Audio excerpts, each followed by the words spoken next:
Welcome to Samba Samba. Enjoy the video. In this video, I will show how to make chocolate Kaju Katli. Start by dry roasting cashews on low heat, let them cool, then grind to a superfine powder. Gently heat sugar and water to form a soft syrup, then mix with cashew powder and melted dark chocolate. Knead until smooth, roll between parchment paper, and chill briefly before cutting into diamond shapes for a glossy finish and balanced sweetness. In this video, I will show how to make chocolate Kaju Katli. Gather 250 g cashews, sugar, water, 70% dark chocolate, ghee, and a pinch of salt.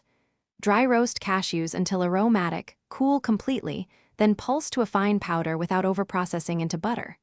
Prepare a sugar syrup at soft ball consistency, fold melted dark chocolate and a teaspoon of ghee, and mix until silky.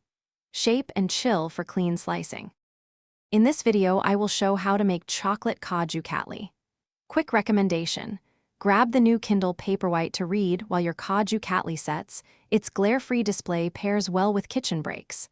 I find it perfect for recipe ebooks and leisurely kitchen time.